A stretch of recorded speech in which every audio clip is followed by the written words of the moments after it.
Video ke-69 ini merupakan lanjutan dari video ke-68 yaitu objek-objek PPh pasal 23 sesuai dengan Peraturan Menteri Keuangan Nomor 141, PMK 03/2015.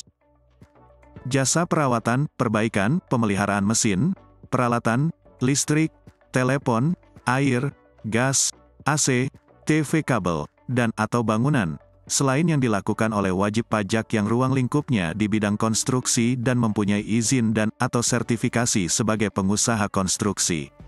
Jasa perawatan kendaraan dan atau alat transportasi darat, laut dan udara. Jasa maklon. Jasa penyelidikan dan keamanan.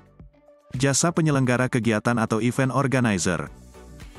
Jasa penyediaan tempat dan atau waktu dalam media massa, media luar ruang atau media lain untuk penyampaian informasi, dan atau jasa periklanan.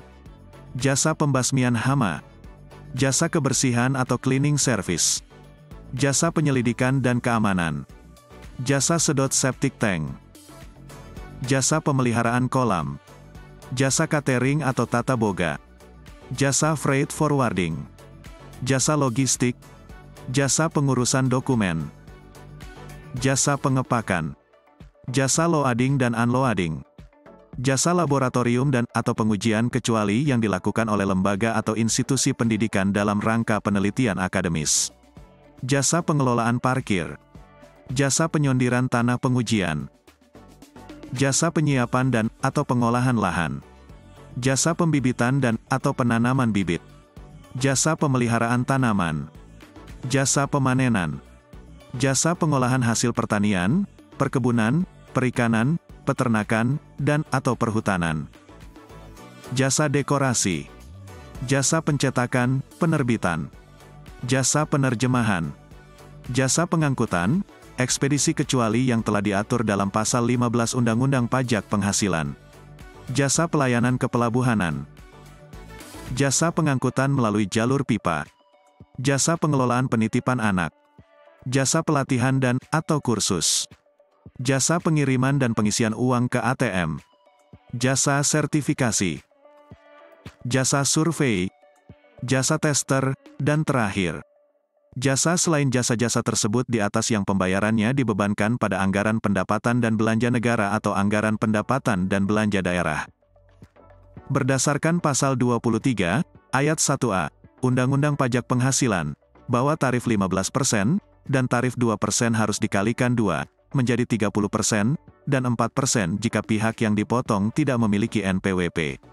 Selain itu, pasal 23, ayat 4 Undang-Undang Pajak Penghasilan juga memberikan pengecualian pemotongan bagi 1.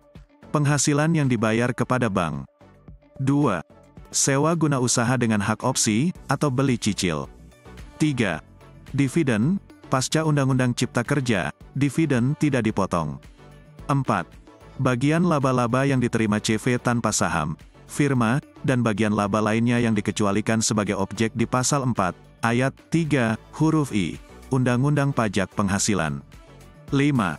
Penghasilan yang dibayarkan kepada Badan Usaha Jasa Keuangan. Terima kasih sudah menonton video Agus Pajak. Agus Pajak adalah tempat belajar perpajakan, bahkan bagi pemula sekalipun dapat belajar perpajakan dengan mudah. Semoga Anda dapat memahami dengan mudah. Selain belajar melalui video, laman aguspajak.com juga menyediakan tulisan tentang perpajakan. Tulisan di laman aguspajak.com sudah banyak dikutip orang untuk beragam keperluan, seperti tugas dari dosen, dan skripsi. Nantikan video selanjutnya. Sampai jumpa di video selanjutnya.